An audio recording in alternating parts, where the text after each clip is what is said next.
It was a quiet evening at the local bar. The dim lighting, the soft hum of music in the background, and the faint chatter of patrons gave it the familiar feel of a place to relax after a long day. A military woman, in her fatigues, walked in, hoping for nothing more than to unwind with a cold Coke. She had just come from a long day of training, and her mind needed a break. The bar was almost empty except for a few regulars at the counter. But then, a group of loud voices from a corner table caught her attention. A group of young people, their faces full of determination and anger, were deep in conversation. It was clear from their demeanor that they were woke activists, people who often pushed for ideological battles at the slightest provocation. Their eyes immediately zeroed in on the military woman as she walked in. She sat at the counter, silently letting the bartender prepare her drink. But the moment she took a sip, the voices grew louder. The group was whispering now, their eyes fixed on her. She could feel their gazes, the weight of judgment hanging in the air. One of them, a young man with a sharp, accusatory voice, stood up and walked over to her. "You're in the wrong place, soldier," he sneered. "This isn't a place for people like you." The woman didn't flinch. She calmly set her drink down and met his gaze, but said nothing. She'd been in situations far more dangerous than this. Another member of the group, a woman with brightly colored hair, joined in, her voice dripping with disdain. "You're part of the problem," she said, her tone harsh. "You're just another cog in the war machine." The woman felt her jaw tighten. She had been through countless battles, fought for something bigger than herself, but she wasn't about to argue with someone who didn't understand the complexities of the world. She remained silent, hoping they would lose interest and move on. But the group wasn't done. They surrounded her, pushing closer, demanding answers, as though her presence alone was an affront to everything they stood for. The military woman could feel the pressure mounting, but she kept her composure. "Do you even know what it means to serve?" the young man asked, now standing directly in front of her. "Or are you just a puppet for the government?" The woman stood up slowly, her movements deliberate and calm. She was used to being underestimated. People thought they could push her around because of her calm demeanor, her silence, but they had no idea who they were dealing with. "I'm not here to fight with you," she said, her voice low but firm. "I'm here to have a drink and relax. I suggest you do the same." The activist's eyes narrowed. He wasn't used to being spoken to like that, and the group shifted uneasily. There was a brief pause before the tension broke. "You think we're just going to let you sit here?" the woman with the colored hair spat. "You're a disgrace." The military woman's calmness gave way to a steely determination. She wasn't here to be threatened. She wasn't going to let these people control her actions. But as the activists continued to speak over her, pushing her into a corner, she knew that something was about to happen. Something she couldn't predict. The air in the bar grew thick with animosity. And then, as if on cue, one of the men in the group pointed at her with a menacing grin. "You're lucky you're not in uniform," he said. "Otherwise, we'd show you what happens to people like you." The threat hung in the air, sharp and chilling. It was clear that this wasn't just a simple confrontation, this was something deeper, something more personal. The military woman's heart raced, but on the outside, she remained still. There was no turning back now. It wasn't just about her anymore. It was about standing up for herself, for everything she had fought for. And in this moment, she knew she would need to make a choice. The activists were waiting for her response, the entire bar watching in silent anticipation. What would she do? Would she back down? Or would she show them who she really was? Her fingers curled into fists, and she took a deep breath, ready to face whatever came next. The silence in the bar was suffocating. It was as if the world had held its breath, waiting for the military woman to make her next move. The group of activists stood around her, their eyes burning with disdain. The young man who had first confronted her crossed his arms, his smirk deepening as he waited for her to respond. The woman remained seated at the bar, still and unyielding, the glass of Coke in front of her now forgotten. She didn't flinch. Her eyes swept across the room, briefly meeting the gaze of the bartender, who was clearly nervous but chose to stay out of the confrontation. The regulars at the counter turned away, some pretending to be interested in their drinks, others acting as though they were caught in a sudden trance. It wasn't that they didn't care, they just didn't want to get involved. They knew better. The military woman knew this feeling all too well. It was the same feeling she had experienced countless times in her career, the pressure of being surrounded, the eyes of strangers judging her every move. She had faced worse than a few angry activists in a bar. But still, something about the situation was different. Something felt personal.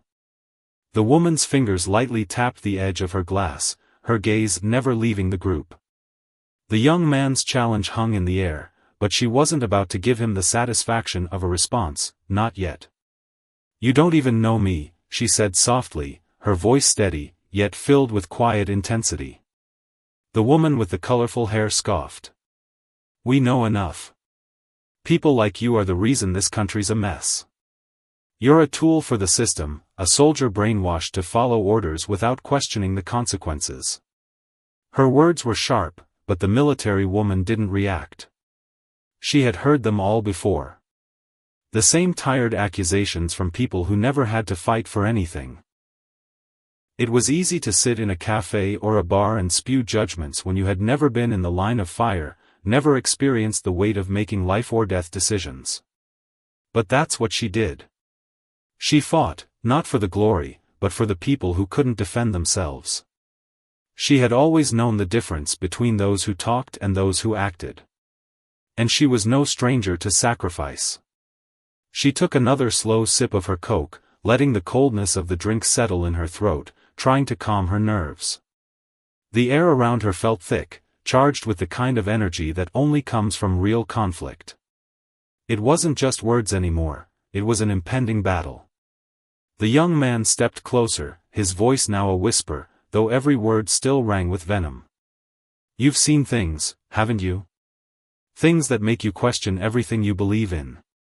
Or maybe you don't question. Maybe you just do what you're told like a good little soldier." Her grip tightened on the glass, but she stayed silent. The memory of her service flickered in her mind, the missions, the comrades lost, the weight of responsibility. She had seen enough to break a person, to turn them bitter, angry, or broken. But she had chosen not to let it consume her. Instead, she had chosen to keep fighting. To keep standing. But this wasn't the battlefield. This wasn't a mission. It was a war of words, a war of ideologies, and she wasn't sure how much longer she could keep her cool. The activists' voices grew louder, almost egging her on, but she kept her calm. It was the same discipline she had used on the battlefield, waiting, watching, studying her opponents before making her move. She knew that one wrong word, one wrong gesture, and this could escalate in ways that no one could control. But then, the woman with the colorful hair pushed past the others, pointing directly at her. "You don't belong here. We don't need your kind. The world is changing, and people like you are just a part of the past. Maybe you should go back to where you came from." The insult hung in the air like smoke, thick and suffocating. The words were meant to hurt, to cut deep, and the woman felt the sting, but she didn't let it show. She had been called worse before. She had been through far worse than petty insults, far worse than this. She took another deep breath, feeling the weight of the moment. Something was coming, she could feel it in her bones. Something more than just an argument was about to unfold. And then, out of the corner of her eye, she saw something that made her heart skip a beat. The bartender had stepped back, his eyes wide with fear. He looked as though he wanted to call for help but was too scared to do so. The activists, sensing his hesitation, turned their attention toward him for just a moment. And that was all it took. A flicker of movement, a shift in the air, and the tension snapped. The military woman knew it was time. The game had changed. The atmosphere in the bar had shifted from one of angry words to something far more dangerous. Something real. She set her glass down slowly, never taking her eyes off the group. "You've had your say," she said, her voice calm but tinged with finality. "Now, it's my turn." The room held its breath. What would she do next? The words hung in the air like a challenge, and for a moment, the bar seemed to stand still. Every eye in the room was on the military woman as she slowly rose to her feet. The activists watched, their faces filled with a mix of anticipation and arrogance, convinced that they had pushed her to the brink. But the military woman wasn't there to satisfy their need for a spectacle. She wasn't there to be their punching bag. She stood tall, looking down at the group with a calmness that could have melted steel. Her presence in that moment was more than just physical. There was something in her eyes, something deeper, something that spoke of years of experience. The weight of her past had shaped her into something unbreakable, and though the young activists thought they had her cornered, they had no idea what they were up against. "You think you know what it means to fight for something," she began, her voice steady, but the quiet intensity behind it drew everyone's attention. "You think you've figured it all out. But you don't know what it's like to truly fight. You don't know what it means to stand in the face of real danger, to sacrifice everything for something bigger than yourself." There was a brief silence as her words sunk in, and the tension in the air seemed to thicken, like an impending storm. The young man with the sharp eyes sneered, but there was a flicker of uncertainty behind his arrogance. The military woman could see it. She could see that they didn't understand, and that's why they were dangerous. She took a step toward them, her eyes scanning the group, and her next words came with a weight that made the activists pause. "You talk about being woke, about fighting for what's right. But you've never been tested. Not like I have." The young woman with the colorful hair looked ready to speak, but the military woman raised a hand, signaling for her to remain silent. "You know nothing about real sacrifice," she continued, her voice growing colder. "You don't know the fear of stepping into a battlefield, the uncertainty of every decision, the pain of losing comrades, or the burden of carrying their memory with you when you're the only one left standing." A flicker of vulnerability passed over the activist's face, but it was gone almost as soon as it appeared. The young man, however, seemed to bristle with anger, stepping forward as if to challenge her again. But she wasn't done. "I've seen the horrors of war. I've made choices that haunt me every day. But I've also learned what it truly means to fight, not for politics, not for ideology, but for people. For the ones who can't fight for themselves. For the ones who never get a voice in these arguments you all love to have." Her eyes locked onto his. "That's the difference. I fight for people, not ideas." Her words struck like a lightning bolt, and the group fell silent. The young man's mouth opened, but no words came out. The activists had no response.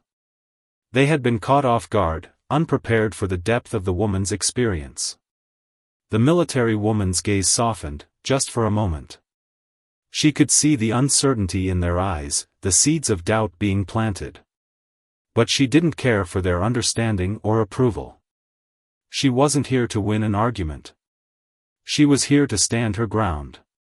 "I've been to places you wouldn't last 5 minutes in," she said, her voice almost a whisper, but one filled with quiet power. "And I've done things that make this," she gestured around the bar, "look like a children's playground." There was a tension in the air, thick and palpable, as the group processed her words. The woman didn't need to raise her voice to command respect. Her presence, her history, spoke volumes. One of the regulars at the counter, a burly man who had been pretending not to pay attention, finally spoke up, his voice low but carrying across the room. "You don't want to mess with her," he said. His words weren't a warning, they were a statement of fact. And the bar, for the first time in what felt like an eternity, grew still. The activists, once so bold, suddenly found themselves at a loss for words. The young man who had first confronted her looked around, his eyes flicking from the military woman to the rest of the room. He took a step back, a hint of doubt creeping into his expression. He had pushed too far, and now, he wasn't sure how to back out. The military woman saw it, and she knew the moment had arrived. The room was divided now, not just by ideology, but by a deeper understanding. She wasn't just a soldier anymore, she was something more. She was a survivor. She took a deep breath, her gaze sweeping over the group once more. You'll never understand what it means to fight for something bigger than yourself. You'll never know what it's like to be called into the unknown, to have no idea if you'll ever make it back. But if you want to keep pushing my buttons, if you want to keep testing me, she let her words hang in the air. For a moment, there was nothing but silence. The young man finally spoke, his voice barely above a whisper. I didn't mean it like that. The military woman's eyes softened, just a bit.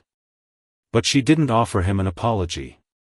Instead, she simply nodded, accepting his words for what they were. The confrontation had reached its peak. The storm had passed, but its effects would linger long after the room quieted down. And as the tension slowly eased, she turned to walk away, leaving the group in stunned silence. She didn't need to prove herself any further. They had seen enough. And as she walked out of the bar, her steps measured and firm, she knew that she had just won a battle of a different kind. In her heart, the fight wasn't over. It had only just begun. The military woman stepped out of the bar, feeling the cool night air brush against her face as the door swung closed behind her. The weight of the confrontation still hung in the air, but she felt a strange sense of calm. She had stood her ground. She had not let herself be pushed around. But as she walked down the street, the echo of the bar's tension still reverberated in her mind. She hadn't expected things to get that intense. But that was the world she lived in now, people quick to judge, quick to dismiss, quick to challenge. She didn't need their approval, but she wasn't blind to the fact that what had happened inside the bar had left her shaken. In a way, it was a reminder of how fragile society could be, how quickly things could escalate when one person didn't conform to the expectations of the crowd. She took a deep breath, trying to shake off the thoughts. She needed to move on. But as she turned the corner, she heard footsteps behind her. She didn't need to turn around to know who it was. "Hey," the familiar voice called out. She slowed her pace, but didn't stop. The footsteps grew louder as someone caught up to her. She turned to see a man walking beside her, his hands in his pockets, his face serious but not hostile. It was the same man from the bar, the one who had been watching the confrontation unfold from across the room. The one who had said, "You don't want to mess with her." At first, she wondered if he had followed her out of some misplaced sense of guilt or curiosity. Maybe he thought he had to apologize for the situation. But when he spoke again, she could hear the sincerity in his voice. "That was something back there," he said quietly, his tone laced with both respect and awe. "You didn't back down. You handled them like you've been through worse." The military woman raised an eyebrow, her guard still up. "I've been through worse." He chuckled softly, a little awkwardly. "Yeah, I kind of figured that." He cleared his throat. "I just wanted to say, you've got guts. I've seen people like that, people who think they know it all, but they've never stepped into real danger. They've never had to make a choice between life and death. I respect what you did." She nodded, not sure how to respond. This was an unexpected turn. He didn't seem like the type to get involved in conflict, much less stand up to a group of activists. Yet here he was, walking beside her as if it was nothing. As if it was just another day. "Thanks," she said, keeping her voice neutral. "But it wasn't about showing off. It was about standing up for myself. For what I believe in." The man glanced over at her, his expression serious now. I get it. I really do. I've had my fair share of battles, just not the kind you're used to. But I've always believed in fighting for what's right. She looked at him, surprised. You? Fighting for what's right? He smiled, but there was a hardness to his eyes, as if he had seen things that had shaped him. Yeah. I'm not a soldier or anything, but I've fought for people before. You'd be surprised what you can learn when you've lived in the shadows for a while. The military woman's curiosity piqued.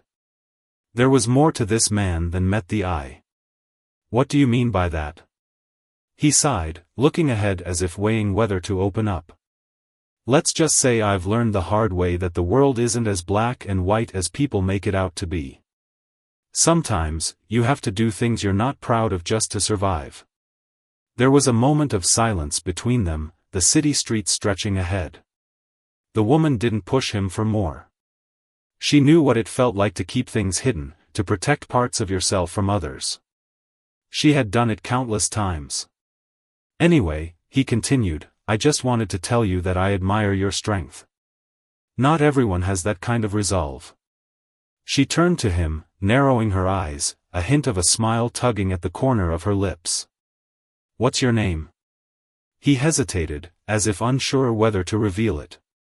Then, with a shrug, he said, Call me Jack. Jack, she repeated, nodding. You're not from around here, are you? He shook his head. Nah. Just passing through, like everyone else.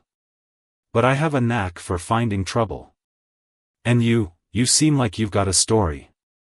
She didn't answer right away. She wasn't sure if she wanted to share her story with him, or anyone, for that matter. But for some reason, she didn't mind his company. It was strange, this sudden connection, but it was there. As they continued to walk through the city streets, Jack didn't press her for details about her past. He didn't ask what kind of soldier she had been or what her battles had been like. Instead, he kept the conversation light, talking about random things, trying to ease the tension that still lingered between them. And in that moment, she realized something. She wasn't alone. Not completely. The world may have tried to push her into a corner, but there were still people out there who understood. People who had fought their own battles, people who knew what it meant to fight for what mattered, even if they weren't wearing the uniform. As the night stretched on, she couldn't shake the feeling that this was only the beginning of something much larger. Something that would test her in ways she had never imagined. And maybe, just maybe, she wasn't meant to face it alone. Jack had become her unexpected ally. But whether he would be there when the Real storm came was still uncertain. And somewhere deep inside, she knew that the confrontation in the bar was only a small taste of the challenges that lay ahead. The night wore on, but the weight of the earlier encounter lingered in the air. The military woman, who still hadn't given her real name, walked side by side with Jack, feeling an unfamiliar sense of ease despite the tension that had surrounded her just hours before. His words kept echoing in her mind, "You've got guts." But what did it mean to have guts? She had been trained for combat, for survival. She wasn't here to win popularity contests or to appease anyone. She was just a soldier, doing what she was trained to do. Jack was quiet for a while as they walked through the city streets. The sound of their footsteps echoed off the pavement, a steady rhythm in the otherwise still night. It felt like they were walking through a dream, disconnected from the world around them. But as they passed a small, bustling cafe on the corner, Jack suddenly stopped. "Do you want to grab something to eat?" he asked, his voice casual but genuine. "I know a place just around the block. Good food, not too expensive." She hesitated for a moment, her instincts telling her to keep moving. But something about Jack's offer, his openness, felt disarming. She hadn't had a decent meal in a while, and the confrontation in the bar had left her hungry, both physically and emotionally. "Sure," she finally said, offering a small nod. "I could use a bite." They walked to a nearby cafe, tucked away from the city's noise. It was warm inside, the dim lighting creating a comfortable, almost intimate atmosphere. The place wasn't fancy, but it had character, the kind of place where regulars seemed to know everyone by name. Jack led her to a small booth by the window, and as they sat down, he signaled to the waitress for menus. "You're not like the others," Jack said, breaking the silence. "You know that, right?" The military woman raised an eyebrow but didn't answer. She had heard that line before. People liked to say things like that when they couldn't quite figure her out, when they couldn't place her into any neat little category. He continued, undeterred. "I mean, the way you handled those activists in the bar, most people would have snapped. They'd have given in, tried to explain themselves. You didn't. You stood your ground." She looked at him, studying him for a moment. "You think it's that simple?" He shrugged, his smile fading slightly. "Maybe it's not simple. But it's something I respect. You know, you remind me of someone I knew a long time ago. Someone who didn't back down, no matter how tough things got." She didn't ask him to elaborate. Instead, she nodded, trying to keep the conversation neutral. She had always learned that you had to be cautious when people started talking about respect and honor. Words like that were often just masks for something deeper, something people weren't ready to face. The waitress arrived with their orders, and they fell into a comfortable silence as they ate. The food was good, simple but hearty. But even as they ate, the undercurrent of their earlier exchange still lingered. The game they were playing wasn't over. And neither of them could ignore the unspoken tension that still clung to the air. Once they finished, Jack leaned back in his seat and wiped his mouth with a napkin. "So, what's next for you?" he asked, his eyes narrowing with curiosity. The question was unexpected. She hadn't been prepared for it, not for the kind of depth that seemed to hang behind it. For a moment, she didn't know how to answer. "I don't know," she said finally, her voice soft. "I'm just trying to get by. One day at a time." Jack's eyes softened, and for a brief moment, she saw something behind them, something familiar. A kind of weariness that spoke of battles fought in the shadows, of memories too heavy to carry. "You know, I'm not here by accident," he said, his tone more serious now. "I'm here because I know what it's like to fight for something. But sometimes, fighting isn't enough. Sometimes, it's about outsmarting your enemy. About playing the game and winning, not by force, but by wit." The military woman raised an eyebrow, intrigued despite herself. "What do you mean?" Jack leaned in closer, his voice dropping lower as though he were sharing a secret. "The thing is, not every battle is fought with guns or fists. Sometimes, the most powerful weapon you have is your mind. It's your ability to outthink your opponent, to see the moves they don't see coming."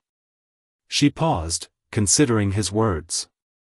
"So you're saying I should outsmart them?" she asked, unsure whether she was taking his words too literally or not.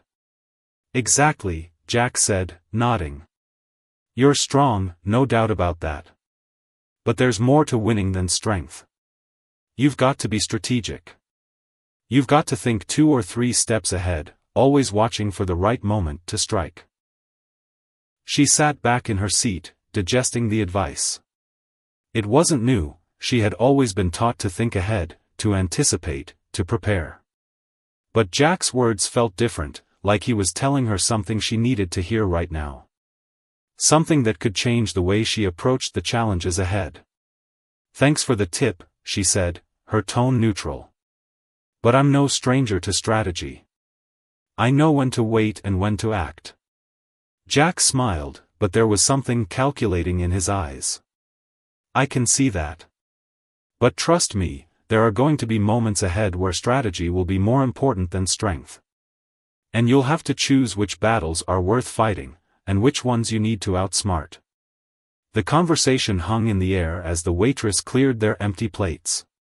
The military woman felt a flicker of something inside her, something she hadn't felt in a long time. Hope, maybe. Or just the quiet recognition that she wasn't alone in this fight. But deep down, she knew that Jack was right. The world wasn't just a series of physical battles. There was a deeper game being played, and the real question was, did she have the wisdom to outsmart her enemies, or would she let them control the narrative? As the night wore on, the military woman didn't have the answers, but she knew that whatever came next, she would face it with her eyes wide open, and her mind sharper than ever. The quiet conversation in the cafe had done little to ease the military woman's mind. The advice Jack had given her echoed in her thoughts as she walked the empty streets that night. She wasn't naive. She knew Jack had a point.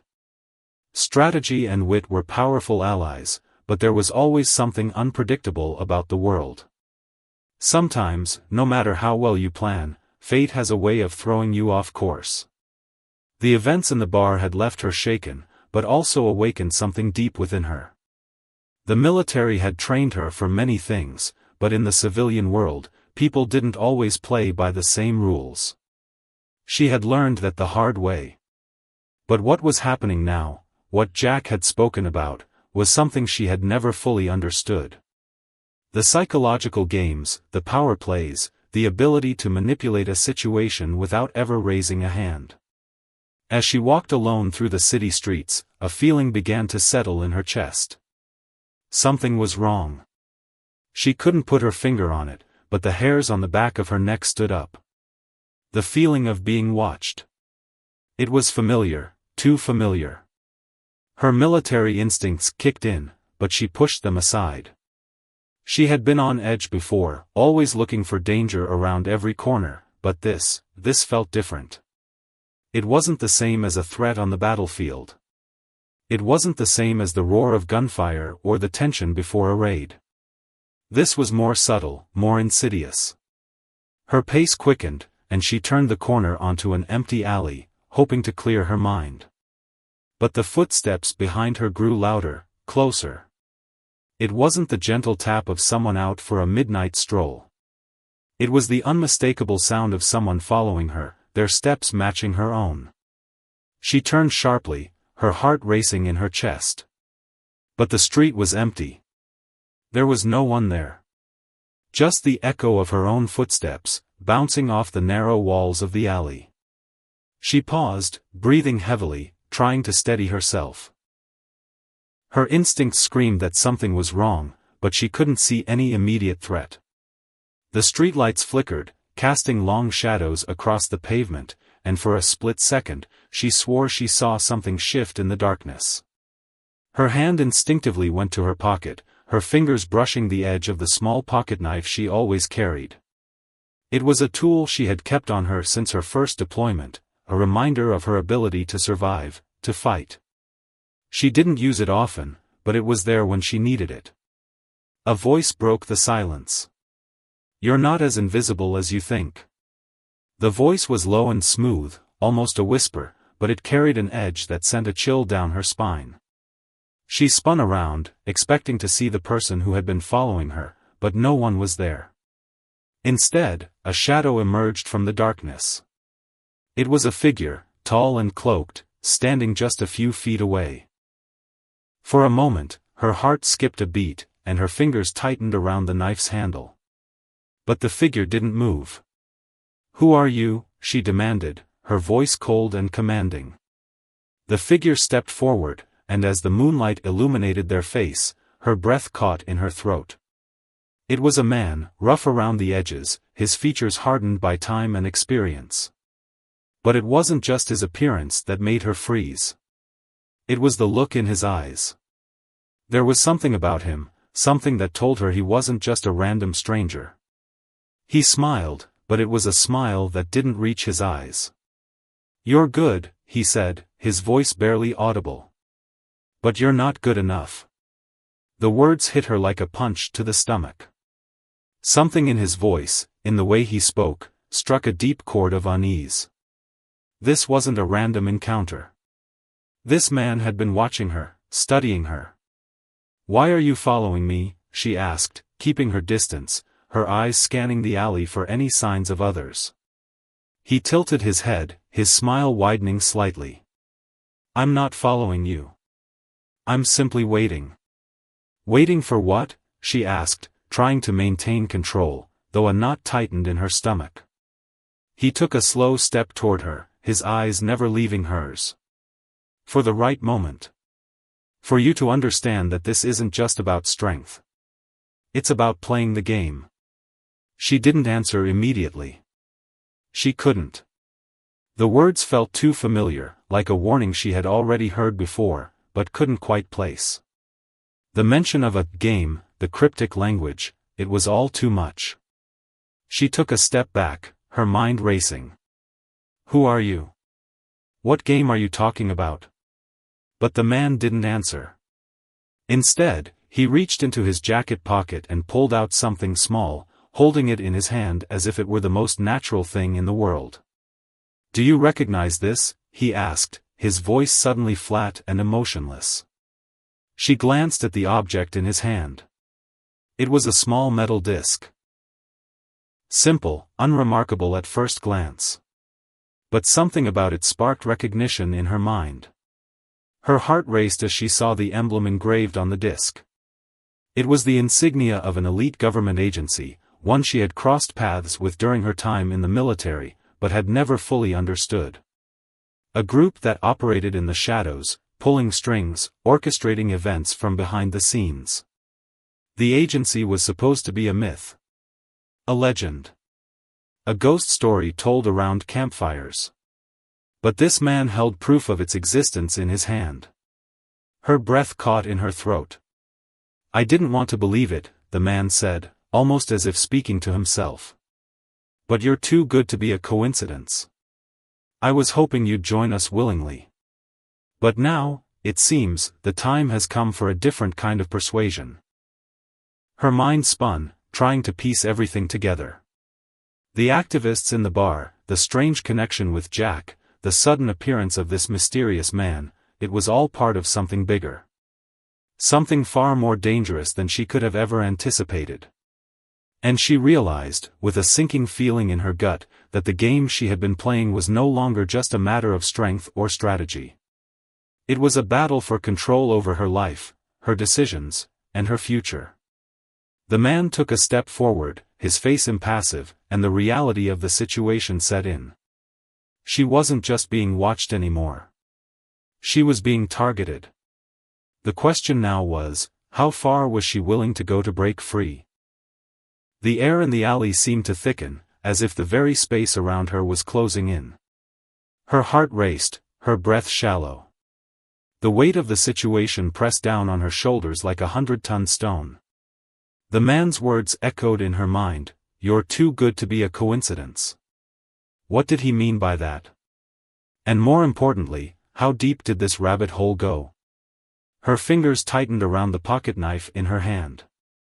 It wasn't much in this situation, but it was all she had. The man was still watching her, his eyes cold and calculating. The disc in his hand was no longer a mere symbol, it was a message she wasn't sure she was ready to decode. "You know what this is, don't you?" he asked, his voice low and steady, as though they were having an ordinary conversation instead of one that could change the course of her life forever. She swallowed hard. "I know what it represents. But I don't know why it's in your hands." The man didn't flinch. His eyes narrowed slightly. "You're being hunted, whether you realize it or not. The agency I represent has its eyes on you. And trust me, it's not a good thing when they start watching." The words hit her harder than she expected. Hunted. She had been on the run before, in combat zones, in countries where everything was a threat. But this felt different. It wasn't the enemy she could see, the one she could fight and defeat. It was something invisible, something that could strike from the shadows. "Why me?" she asked, her voice steadier than she felt. "I've been out for years. I've done my part. I'm just trying to live my life now." The man's lips curled into a smile, but it wasn't a friendly smile. It was a knowing, almost pitying expression, as if he were seeing something in her that she hadn't yet figured out about herself. You think you've been forgotten? You think that once you're out of uniform, you can walk away from everything you've been trained for? You're wrong. You're more than just a soldier. You're a key player in a game that's been set into motion long before you even realized it. A chill ran down her spine.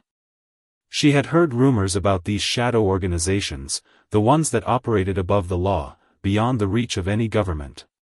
But hearing it from someone who was directly involved made it feel all too real. "What do you want from me?" she asked, her voice cutting through the silence that had fallen between them. The man took a step closer, and she didn't back away. He had the advantage, sure, but she wasn't about to show fear. Not now. Not after everything she'd been through. "I want you to understand that you're not free," he said, his words deliberate, almost cruel. "You never were. You've been marked by the agency for a reason. You've done things in your past that they'll never let go of.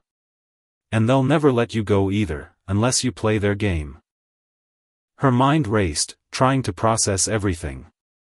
The agency, the one that had recruited and trained the best of the best, those like her, had never let anyone truly leave. They had eyes everywhere. If they were really after her, she couldn't hide. She couldn't run. Not from them. "They've been watching you, waiting for you to slip," the man continued. "And now you've caught their attention. They'll come for you. They'll come for everyone around you. Unless you play the game. You can't run anymore." For a moment, she stood there in stunned silence. Her past, her entire career, her service, had all been leading to this moment. But she couldn't let herself be a pawn in someone else's game. Not again. "Is that what you want? To control me?" she asked, her voice growing stronger. "You think you can just tell me to bend to their will? You don't know who you're dealing with." He smiled again, but this time it wasn't a cruel smile. There was a hint of respect in it, almost as if he understood what she was capable of. "I don't need to control you. You're already in the game. The question is, how will you play it?" Her heart thundered in her chest. This was it. The moment where her fate was no longer her own. She had never been one to back down from a challenge, but this was different. The stakes were higher than anything she had ever faced before. "And if I refuse?" she asked, her voice cold. The man's eyes darkened, and for the first time, she saw a flicker of something darker in his gaze. "Refuse, and they'll come for you, hard. They'll make you regret ever thinking you could walk away from this life. You'll wish you had played their game." Her breath caught in her throat. She had spent years trying to escape the shadows, to leave behind the life of secrecy and manipulation. But now, it seemed like there was no escape. She had always known that the past never truly let go. But she never imagined it would come for her like this. The man took another step toward her, the disc still in his hand, his eyes locked on hers. "You're not just a soldier. You're something far more valuable. You're the key to something they're trying to build. You may not understand it now, but you will." She didn't answer immediately. Her mind was too clouded with the implications of what he was saying. The key. What did he mean by that? "I don't know what you're talking about," she said, shaking her head. "I've done my part. I'm done." The man's smile softened, but there was still something calculating in his gaze. "You think you're done? No. You're just getting started." With that, he turned and began to walk away, disappearing back into the shadows of the alley. She stood frozen, watching him go, her thoughts swirling with unanswered questions. She had no idea what kind of game she had just been pulled into, but one thing was clear, it was bigger than anything she could have imagined. And as the man's silhouette melted into the night, she realized one hard truth: her life was never going to be the same again. The game had already begun. And now, there was no turning back. The weight of the man's words lingered long after he disappeared into the shadows of the alley. The agency, the game, the key, each word seemed to unravel something deep inside her, pulling at her past, her choices, and the life she had built since leaving the military behind. What had once been a quiet existence, living on her own terms, away from the shadows of her past, had been torn apart in a matter of hours. As the city buzzed around her, she couldn't help but feel a sense of urgency growing inside her. There was no time to waste. If the agency had their sights on her, she couldn't afford to wait around, hoping things would resolve themselves. She had learned long ago that waiting for things to blow over was a fool's game. The world didn't work that way. It never had. She made her way to the nearest payphone and dialed the number she had never expected to use again, Jack's number. There was no guarantee that he would pick up. After all, he was just a stranger she had met hours ago. But something about him had felt different. He had been a silent ally in the midst of chaos, someone who understood that sometimes you couldn't play by the rules and survive. She needed to know if he could be trusted. When the phone clicked, Jack's voice came through the receiver. "Yeah. It's me," she said, her voice low. "I need your help." There was a brief pause on the other end. "Help with what? What's going on?" "The agency," she said, her words coming faster now, her heart pounding in her chest. "They're coming for me. And I don't know what they want, but I can't face them alone." There was a heavy silence on the other end, and for a moment, she feared he might hang up on her. But then, his voice came through again, steady and firm. "All right, I'm in. Where do you want to meet?" She quickly gave him the address of a small, abandoned warehouse on the outskirts of town. It was the last place anyone would expect her to be. If the agency had their eyes on her, this would be the safest place to regroup and plan. "Be there in an hour," Jack said before hanging up. She stood still for a moment, the weight of what she had just done settling on her shoulders. She had just asked for help, something she hadn't done in years. She had always been the one who kept others safe, the one who made the tough decisions, the one who didn't need anyone. But now, she realized, she couldn't do this alone. Not anymore. An hour later, the military woman arrived at the warehouse, her heart pounding with every step. She scanned the area, every sense on high alert. Her instincts screamed that they weren't alone. But the place appeared deserted. No cars, no signs of life. She waited in the shadows, watching the entrance. The sound of footsteps soon echoed in the distance, and Jack emerged from the shadows, looking as calm and collected as ever. He nodded when he saw her, his eyes scanning the area for any sign of danger. "We need to move fast," he said, his voice low. "We can't stay here long." She nodded in agreement, her hand instinctively resting on the small knife she had carried with her from the bar. She was ready for whatever came next, but the feeling of being hunted was suffocating. She could sense the game shifting. This wasn't about survival anymore. This was about making sure they were the ones in control. As they moved deeper into the warehouse, Jack stopped and looked at her with a serious expression. "I need you to trust me," he said. "What we're about to do, it's not going to be easy. But it's the only way." Her eyes narrowed. "What are you talking about?" Jack hesitated for a moment before pulling something from his jacket pocket. It was another disc, the same one the mysterious man had shown her earlier.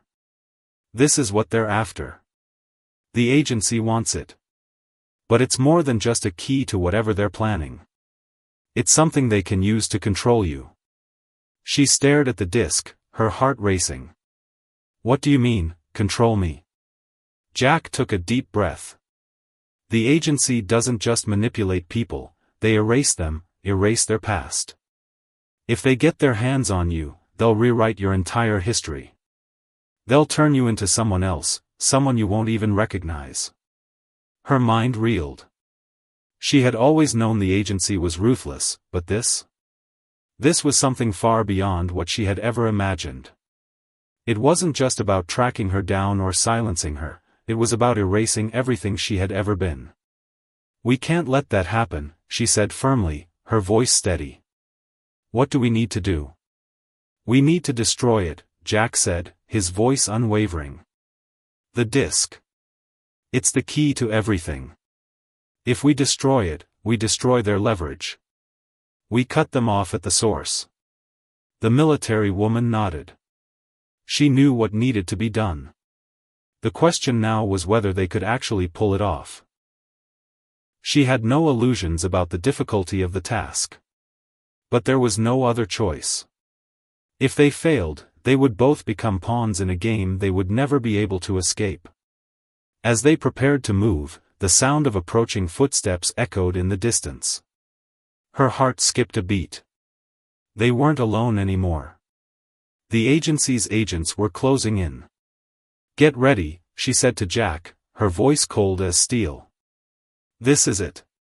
They braced themselves as the door to the warehouse creaked open. The moment of truth had arrived. And as the agents poured in, the military woman took a deep breath and stepped forward, ready to fight, ready to take back control. There was no turning back now. It was do or die.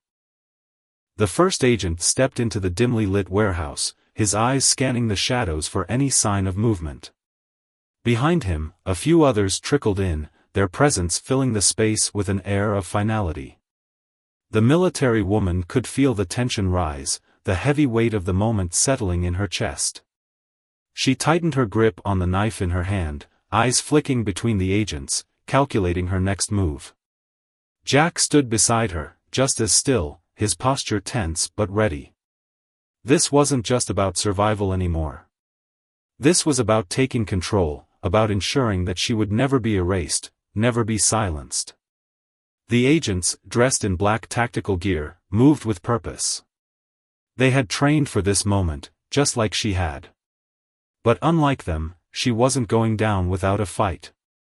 She had learned a long time ago that true strength wasn't just about physical power, it was about knowing when to act, when to use the right tools, when to be patient.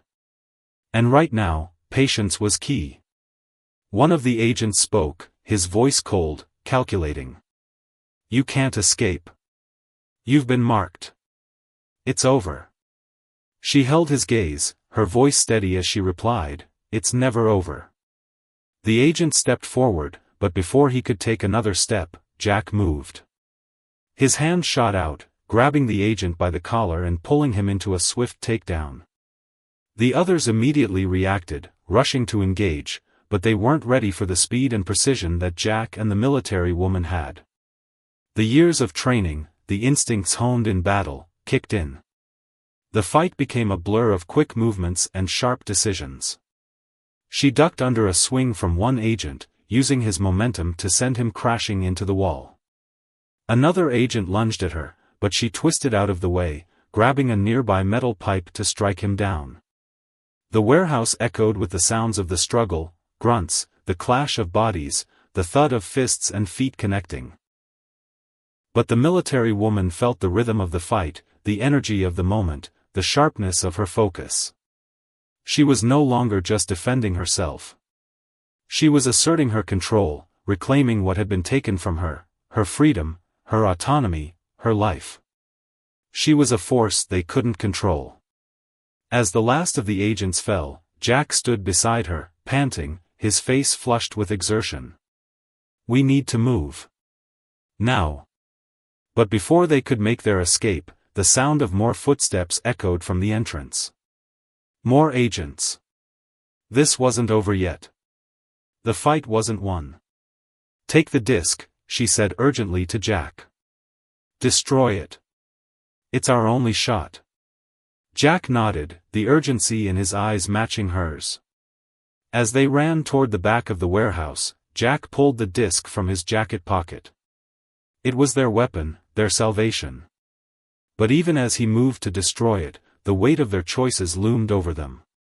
Destroying the disc meant eliminating the agency's power over her.